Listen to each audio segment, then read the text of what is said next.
ಎಲ್ರಿಗೂ ನಮಸ್ಕಾರ. ಸುಮಾ ರೆಸಿಪಿಗೆ ಸ್ವಾಗತ. ಇವತ್ತಿನ ರೆಸಿಪಿನಲ್ಲಿ ಪಾಲಕ್ ಈರುಳ್ಳಿ ಗೊಜ್ಜು ಮಾಡೋದು ನೋಡೋಣ. ಮೊದಲಿಗೆ ಮಸಾಲೆ ರುಬ್ಕೊಳ್ಳೋಣ. ನಾನಿಲ್ಲಿ ಮಿಕ್ಸಿ ಜಾರ್ಗೆ 2 ಈರುಳ್ಳಿ, 1 ಗೆಡ್ಡೆಯಷ್ಟು ಬೆಳ್ಳುಳ್ಳಿ, 2 ಸ್ಪೂನು ಅಚ್ಕಾರದ ಪುಡಿ, ನಿಮಗೆ ಖಾರಕ್ಕೆ ಎಷ್ಟು ಬೇಕೋ ಅಷ್ಟು ಹಾಕ್ಕೊಳ್ಳಿ. ನೀರು ಹಾಕ್ತಿರಾನೆ ಇದನ್ನು ಫೈನಾಗಿ ಪೇಸ್ಟ್ ಮಾಡ್ಕೋಬೇಕು. ಈ ಥರ ಆದರೆ ಸಾಕು.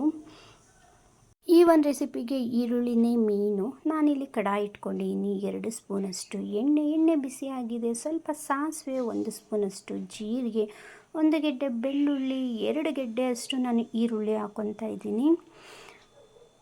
1-2 ನಿಮಿಷ ಎಣ್ಣೆಯಲ್ಲಿ ಚೆನ್ನಾಗಿ ಬಾಡಿಸ್ಕೊಳ್ಳೋಣ ಈರುಳ್ಳಿನ. ಈ ಒಂದು ರೆಸಿಪಿಗೆ ಈರುಳ್ಳಿನೇ ಮೇನು.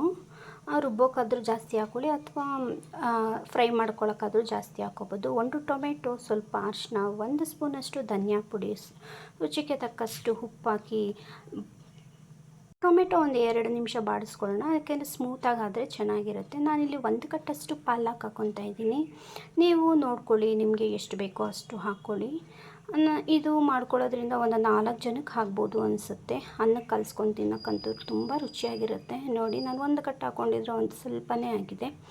ನೀವು ಇಂಗ್ರೀಡಿಯೆಂಟ್ಸ್ ಆಗಲಿ ಅಥವಾ ಸೊಪ್ಪಾಗಲಿ ಎಷ್ಟು ತೊಗೊತೀರೋ ಅಷ್ಟು ಜಾಸ್ತಿ ಹಾಕ್ಕೊಳ್ಳಿ. ಖಾರ ಆಗ್ಬೋದು, ಈರುಳ್ಳಿ ಆಗ್ಬೋದು. ಏನು ರುಬ್ಬಿಟ್ಕೊಂಡಿದ್ದೀವಿ ಅದನ್ನು ಹಾಕ್ಕೊಂಡು 1-2 ನಿಮಿಷ ಎಣ್ಣೆನಲ್ಲೇ ಚೆನ್ನಾಗಿ ಬಾಡಿಸ್ಕೊಳ್ಳೋಣ. ಇದನ್ನು ಮಸಾಲೆ ಹಸಿ ವಾಸನೆ ಹೋಗೋವರೆಗೂ ಬಾಡಿಸ್ಕೊಂಡು ಸ್ವಲ್ಪ ನೀರು ಹಾಕ್ಕೊತಾ ಇದ್ದೀನಿ. ನೀರು ಅಷ್ಟೇ, ನೀರು ಹಿಂಗೋವರೆಗೂ ಇದನ್ನು ಹಾಗೆ ಬಿಡಬೇಕು. ಹುಣಸೆ ಹಣ್ಣಿನ ರಸನೂ ಅಷ್ಟೇ ತುಂಬ ರುಚಿ ಕೊಡುತ್ತೆ ಈ ಒಂದು ಗೊಜ್ಜಿಗೆ. ನಿಮಗೆ ಈ ಥರನೇ ಇದ್ದರೆ ಗೊಜ್ಜು ಹೀಗೆ ಮಾಡ್ಕೋಬೋದು. ಇಲ್ಲಾಂದರೆ ಫುಲ್ಲು ಡ್ರೈ ಮಾಡಿಕೊಂಡು ಗೊಜ್ಜು ಮಾಡ್ಕೊತೀವಿ ಅಂದ್ರೂ ಚೆನ್ನಾಗಿರುತ್ತೆ. ನನಗೆ ಈ ಕನ್ಸಿಸ್ಟೆನ್ಸಿ ಇದ್ದರೆ ಸಾಕು. ಯಾಕಂದರೆ ಅನ್ನಕ್ಕೆ ತುಂಬ ರುಚಿ ಕೊಡುತ್ತೆ ಇದಂತೂ. ಒಂದ್ಸಲ ಟ್ರೈ ಮಾಡಿ ನೋಡಿ, ತುಂಬ ರುಚಿಯಾಗಿರುತ್ತೆ. ಅನ್ನ ಬಿಸಿ ಬಿಸಿ ಅನ್ನಕ್ಕೆ ಸ್ವಲ್ಪ ತುಪ್ಪ ಹಾಕ್ಕೊಂಡು ತಿಂತಾಯಿದ್ರಂತೂ ತುಂಬ ರುಚಿಯಾಗಿರುತ್ತೆ. ಇಷ್ಟ ಆದರೆ ಲೈಕ್ ಮಾಡಿ, ಶೇರ್ ಮಾಡಿ, ಕಮೆಂಟ್ ಮಾಡಿ. ಮತ್ತಷ್ಟು ಈಸಿ ರೆಸಿಪೀಸ್ಗೆ ನನ್ನ ಚಾನಲ್ನ ಸಬ್ಸ್ಕ್ರೈಬ್ ಮಾಡ್ಕೊಳ್ಳಿ.